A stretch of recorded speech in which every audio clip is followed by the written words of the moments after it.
And it continues. The Street Fighter versus Mortal Kombat versus Tekken, the big three. We kind of missed out on a couple of categories there. I think we missed out on roster. In fact, I'll be doing a poll today and I'll be asking you guys which roster do you think is the best. You can decide. But there was something I wanted to touch on here. We talked about the single player mode, and that Street Fighter ate up Mortal Kombat 1 and Tekken 8 in terms of the single player mode. And I got to thinking that, wait a minute, not only is this obviously better than what Tekken 8 has to offer, what MK1 has to offer, is this actually the best single player mode in a fighting game? Because we know this easily clears invasions, but let's talk about invasions for a second. Because I was actually thinking about that, and I think I actually know one of the major problems with invasions. And I'm going to tell it to you right now. And you might say, well, everyone knows it's shit, right? But why do we think it's shit?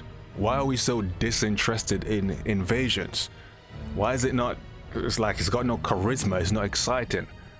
Here's one of the reasons behind the lack of excitement. It's not immersive. The damn camera's too far out. You're not immersed. You don't actually feel like you're in these realms. Like when the mesa starts and you see that camera panning down, that looks good, but as soon as the gameplay starts, it goes away. It lacks immersion. It was sold as you are exploring these realms, but are you though? It's like you're running through a ghost town. There's no interactions. Yeah, we see Bob and the Collector, but no one ain't checking for them. Where are the denizens of these realms? So you go to the Chaos Realm, but you don't even feel like you're in the Chaos Realm. You're too far out of the game. The camera is too far out. You don't feel like you're exploring these other realms. And I think that was one of the major problems, of course, with the grinding and stuff. But again, if you're not invested in it, you're going to be disinterested. You're not actually exploring the realms, you're running through them from point to point. You're not even in control, basically. You are in control, but you're barely in control. So yeah, if I were to give a tip or some advice to the developers, whoever's running invasions, you should probably zoom that camera in from a third person's perspective, so we actually feel like we're actually in the realms, and remove this linear running in one line. Just let us run wherever we want. Allow us to run into a couple of these houses, open a chest. I'm sure that's not going to break the bank. And put some more NPCs in these realms. Like I'm saying, it's like a ghost town. There's no interactions. You don't feel like you're there. But hey, that's just my take on it. And as far as I'm concerned, I think Invasions is probably done. It can never compete with World Tour. They're going to have to wait for the next time round. And I'm pretty sure now they're looking at it now, damn, we should have went with the open world format. As you can see from World Tour, that was the right decision to make. But hey, let's get back to the point of the video. Is World Tour actually the best single player mode? Or side game? So let's start with Tekken 8. We actually played a bit of the Force mode in the Tekken 8 story. And that was pretty cool. That was one of my favorite chapters. But from what we've played, is that going to compete with something like World Tour? Will that ever get any kind of detail on that level? Probably not. So I think even if that is incorporated, I don't think Tekken Force mode is going to top Street Fighter World Tour. That's me.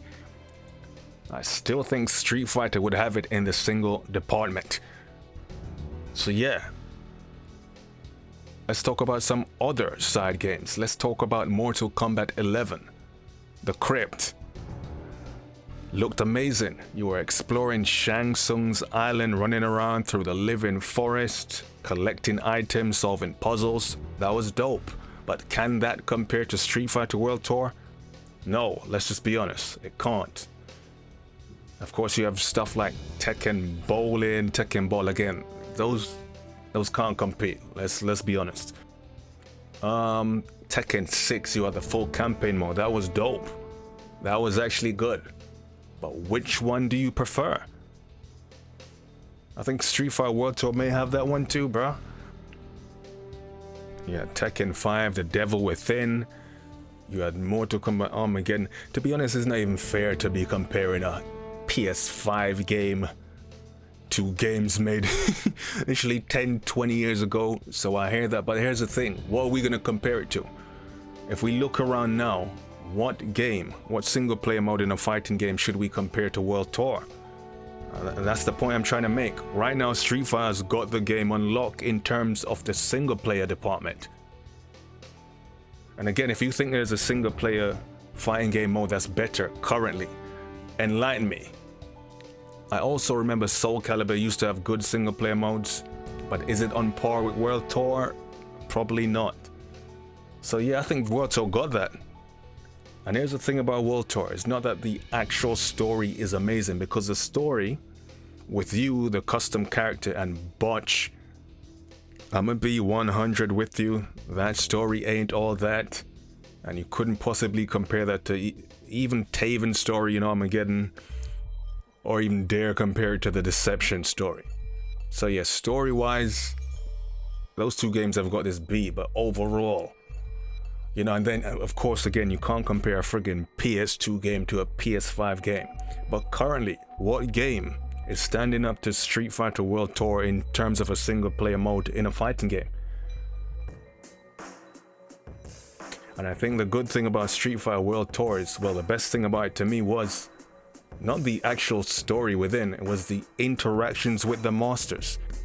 Seeing different sides to all these masters, learning more about them, the fact that you have to constantly pester them to train your new moves, the fact that even if you're a Street Fighter vet, you're learning things about these characters you didn't know, they're giving you these exclusive images, the fact that they come and help you in a fight, they're texting you, I thought that was dope. They actually really thought the master system out really well, and I think that's the best part of World Tour.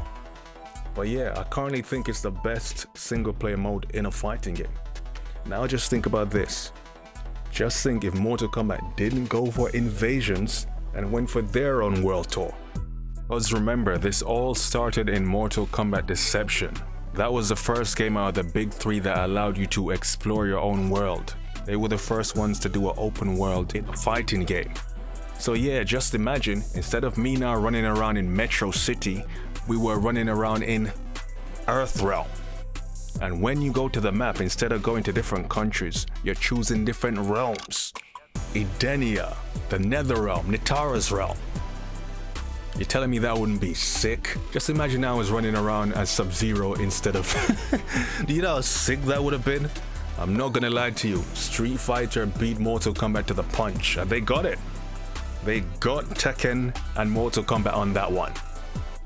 Street Fighter takes the best single player mode, comfortably. And they are looking around on the podium and no one's close.